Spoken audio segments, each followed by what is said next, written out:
सुनेत्रा पवार आज उपमुख्यमंत्री पदाची शपथ घेणार आहेत। यावर राज्याच्या राजकारणात मोठी चर्चा सुरू आहे।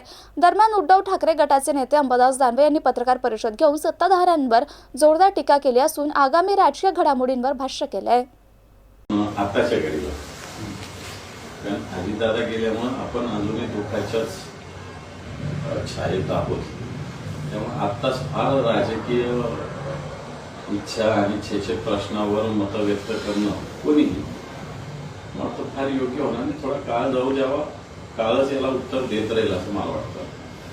शरद पवार असं म्हणाले की दोन्ही राष्ट्रवादी 12 तारखेला एकत्र येणार होते, त्यासाठी अजित पवार आणि जयंत पाटील ही चर्चा करत होते, परंतु दोन्ही पक्ष एकत्र यावे या कोणी मिठाचा खाडा टाकला असे प्रश्न उपस्थित केला।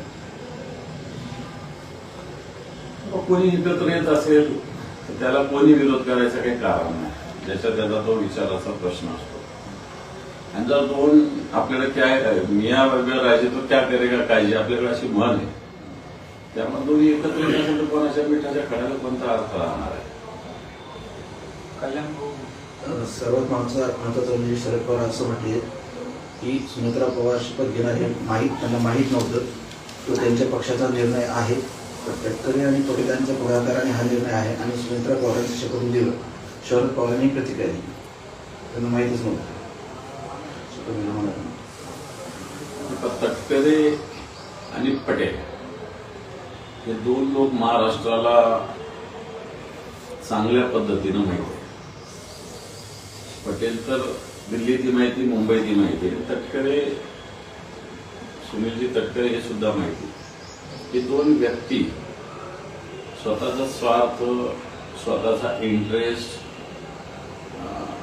त्याच्यासाठी कोणत्याही प्रकारच्या राजकीय स्थितीत जाऊ शकतात हे त्यांनी वारंवार सिद्ध केलेलं आहे। त्याच्यामुळं आता तटकरे प्रदेश अध्यक्ष आणि प्रफुल्ल पटेल मला वाटतं काहीतरी त्यांचे पक्षाचे काहीतरी नेते आहेत, मला माहित नाही काय पदाधिकारी आहेत, परंतु हे लोक कसे असतात हे दोन तरी, मी बाकीच्या लोकांविषयी बोलणार, बाकीचे लोक पॉलिटिकली वेगवेगळ्या पद्धतीनं नेतृत्व करणारे, पण हे दोन अतिशय व्यावसायिक पद्धतीनं राजकारण करणारे लोक आहेत। तेव्हा यांना यांच्या इंटरेस्टचा माणूस त्या खुर्चीवर असावा असं यांचं मत सगळीकडे असतं। सुनेत्रा बहिणीविषयी तसं बोलणार नाही, कारण शेवटी त्यांना अजितदादांनी निर्माण केलेलं की तसं पाहायला गेलं तर व्यक्तिगत ताकदीच्या बळावर त्यांनी निर्माण केलंय, त्यामुळे त्यांचा तिथं नैतिक अधिकार आहे, त्याच्याविषयी काही मला असं वाटत नाही बोलावं।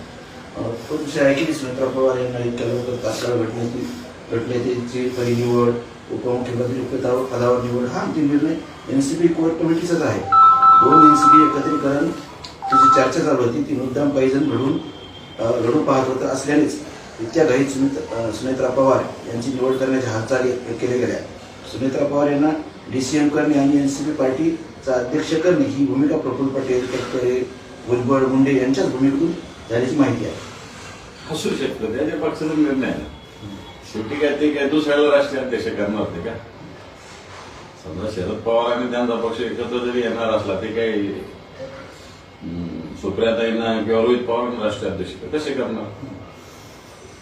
करूच शकत नाही। त्यामुळे मलाच वाटतं जो निर्णय झालेला आहे तो मानला पाहिजे, उगाच त्याच्यात फल करण्यात काय अर्थ नाही। सरकारकडे पाशवी बहुमत आहे आणि उपमुख्यमंत्री पदाच्या शपथेसाठी एवढी घाई का? सुनेत्रा पवारांच्या उपमुख्यमंत्री पदाच्या शपथ घेण्यावरून काँग्रेस प्रदेश अध्यक्ष हर्षवर्धन सपकाळ यांनी सवाल उपस्थित केला।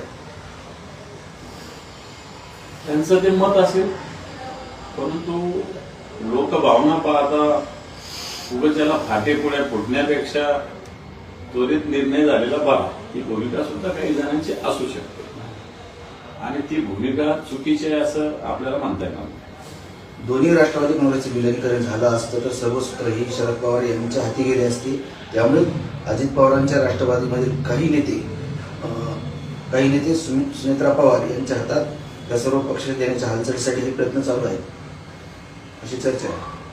चर्चा काही असू शकते राजकारणात, पण तो पक्ष क्लिअर अजितदादांचाच आहे ना, त्यात पवार साहेबांचा काही हस्तक्षेप असायचं काही कारण नाही। ठीक आहे, पवार साहेबांना मानणारे लोक असू शकतात, परंतु तो पक्ष क्लिअर अजितदादांचाच आहे।